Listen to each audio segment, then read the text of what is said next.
Hello बच्चों, कैसे हैं आप लोग। बच्चों, आपने पहली लाइन के व्यंजन को लिखना सीखा और उसको बोलना सीखा कि उससे कौन कौन से शब्द बनते हैं।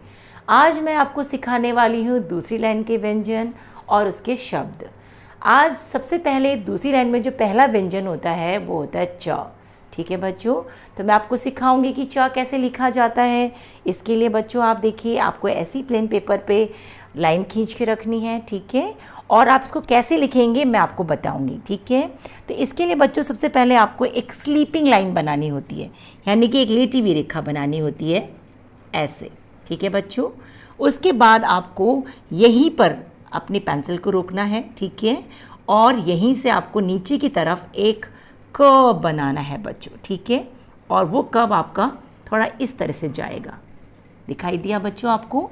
फिर आपको क्या करना है, इसके ऊपर एक सीधी लाइन खींचनी है, यानी कि इसको आप स्टैंडिंग लाइन बोलते हैं ऐसे, ठीक है बच्चों। और इसके ऊपर से कंप्लीट करने के लिए, पूरा करने के लिए इसके ऊपर आपको एक स्लीपिंग लाइन बनानी है ऐसे, ठीक है बच्चों। तो ये क्या बन गया आपका च।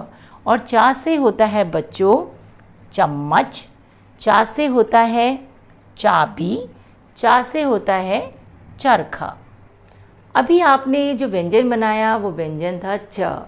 चा के बाद जो दूसरा व्यंजन आता है वो होता है छ, ठीक है। तो मैं आपको सिखाऊंगी कि छ कैसे लिखा जाता है बच्चों। इसके लिए देखिए, यहाँ पर ये मैंने लाइनें खींच रखी हैं। अब हमें क्या करना है बच्चों, यहाँ पर लाल लाइन के ऊपर अपनी पेंसिल को रखना है और फिर हमें एक कर्व बनाना है, ठीक है बच्चों। जो कर्व ऐसे अंदर की तरफ जाएगा, ठीक है। यहाँ पे थोड़ी देर रुकना है, अपनी पेंसिल को इसी के ऊपर वापस लेकर आना है और नीचे की तरफ से होते हुए थोड़ा ऊपर की तरफ जाकर आपको एक सर्कल से इस तरह से बनाना है, ठीक है। और उसके बाद बच्चों आपको इसके ऊपर एक ऐसे सीधी लाइन बना के और इसके ऊपर एक लेटी हुई रेखा बनानी है इस तरह से बच्चों। तो ये क्या बन गया आपका छ। चा के बाद छ, और छा से होता है बच्चों छाता, छा से होता है छलनी, छा से होता है छत्ता। छा के बाद जो व्यंजन आता है उस व्यंजन को ज व्यंजन बोलते हैं, ठीक है। तो मैं आपको सिखाऊंगी कि आप ज को कैसे बना सकते हैं बच्चों। आपको ये लाल लाइनें दिख रही हैं, लाइनें, इनके बीच में आपको क्या करना है कि आपको जो अपना पेंसिल है बच्चों इन दोनों लाइन के बीच में रखना है यहाँ पर।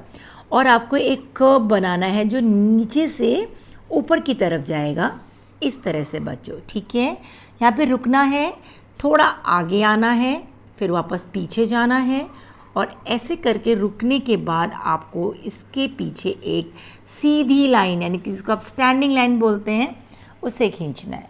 और इसको कंप्लीट करने के लिए बच्चों आपके इसके ऊपर आपको एक स्लीपिंग लाइन बनानी है, ठीक है, लेटी हुई रेखा जिसे आप बोलते हैं। तो ये ऐसे आपका ज बना, ठीक है बच्चों। आपने एक कर्व बनाया, फिर आप रुके, फिर आप थोड़ा आगे आए स्लीपिंग लाइन के लिए, फिर आप पीछे गए, आपने एक स्टैंडिंग लाइन बनाई और फिर इसके ऊपर एक स्लीपिंग लाइन बनाई। तो आपका क्या बन गया ज, ठीक है। और ज से क्या होता है, ज से होता है जहाज, ज से होता है जग और ज से होता है जाल। जा के बाद जो व्यंजन आता है वो होता है झ। तो मैं सिखाऊंगी आपको झ कैसे बनेगा बच्चों। इसके लिए आपको क्या करना है, पहले एक सीधी रेखा खींचनी है, स्टैंडिंग लाइन जिसे हम बोलते हैं, देखिए। उसके बाद आपको सी जैसा एक कर्व बनाना है, यहाँ पर रुकना है आपको थोड़ा सा और फिर वापस उल्टा सी जैसा एक और कर्व बनाना है इस तरह से, ठीक है।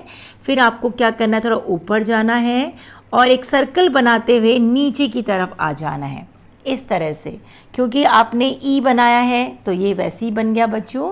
उसके बाद आपको बीच में एक सीधी रेखा खींचनी है ऐसे, और इसके साथ आपको एक स्टैंडिंग लाइन, यानी कि एक सीधी रेखा और खींचनी है ऐसे। तो ये क्या बन जाएगा आपका, ये आपका बन जाएगा झ। और झ से क्या होता है बच्चों, क्या सीखा आपने झ से, झंडा, झा से होता है झरना, झा से होता है झोपड़ी। झ व्यंजन के बाद जो व्यंजन आता है वो होता है या।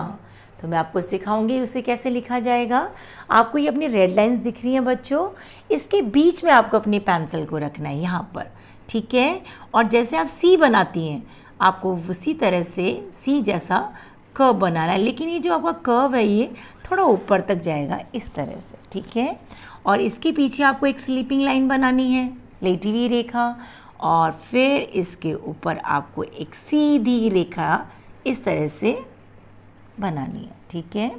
और इसके ऊपर आपको एक लेटी हुई रेखा खींचनी है जिसको आप स्लीपिंग लाइन बोलते हैं। तो इस तरह आपका बन गया या खाली।